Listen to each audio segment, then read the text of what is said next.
नांदगाव तालुक्यातील न्यायडोंगरी येथील मूळ रहिवासी न्यायडोंगरी गावचे भूमिपुत्र हे भारतीय संरक्षण दलात कार्यरत असलेले जवान महेश वाल्मिक शिंपणकर यांना रविवारी 7 एप्रिल रोजी वीरगती प्राप्त झाली। ते तळेगाव दाभाडे जिल्हा पुणे येथील CRPF कॅम्प येथे कार्यरत असताना काही दिवसांपूर्वी लिव्हरच्या आजारामुळे ते DY Patil medical college Pune येथे उपचार घेत होते। या उपचारादरम्यान त्यांची प्राणज्योत मालवली। दरम्यान शहीद जवानाची वार्ता न्यायडोंगरीला धडकताच संपूर्ण तालुक्यावर शोककळा पसरली। जिल्ह्यातील सर्व शासकीय अधिकाऱ्यांनी कुटुंबियांशी संवाद साधून शोक व्यक्त केलाय। जवान महेश वाल्मिक शिंपणकर हे अतिशय खडतर परिस्थितीत सन 2000 मध्ये KRP मध्ये पुणे येथे भरती झाले। त्यांचे पंजाबमध्ये जालंधर येथे प्रशिक्षण झाले। यानंतर ते देशाच्या विविध भागात कार्यरत होते। 23 वर्षाच्या प्रदीर्घ सेवेनंतर ते पुणे येथे कार्य बजावत होते। सध्या ते हवालदार या पदावर कार्यरत होते। 3 महिन्यांपूर्वीच त्यांच्या पत्नी मनीषा यांचे अपघाती दुःखद निधन झाले होते। ही घटना ताजी असतानाच त्यांची प्राणज्योत मालवल्याने सर्वत्र हळहळ व्यक्त केली जात आहे।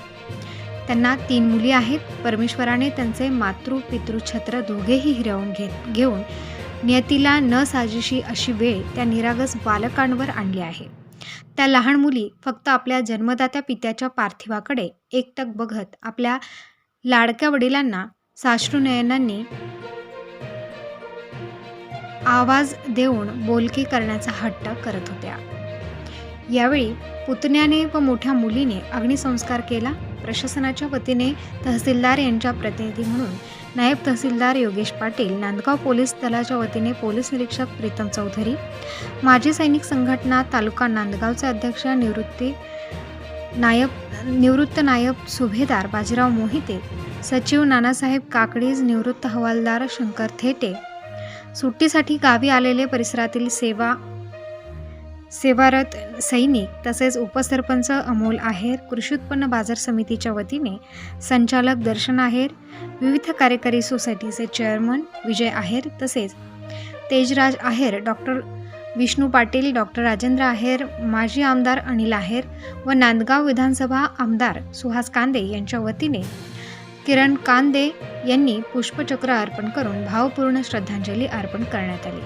शेवटी CRPFचे अधिकारी director general of police Pune यांच्या वतीने पोलीस निरीक्षक सदानंद यांनी पुष्पचक्र अर्पण करून CRPFच्या जवानांनी बंदुकीच्या हवेत फैरी झाडून आपल्या सहकार्याला न्यायडोंगरीच्या भूमिपुत्राला साश्रुनयनांनी अखेरचा निरोप दिलाय व जवानांचे प्रतीक व आठवण म्हणून राष्ट्रध्वज परिवारास सुपूर्द करण्यात आला।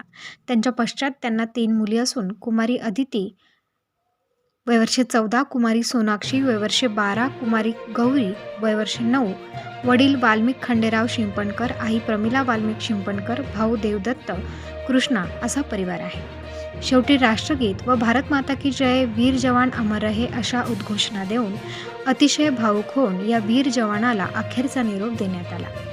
प्रबंधभूमी महाराष्ट्र न्यूजसाठी हेमराज वाघ, न्यायडोंगरी।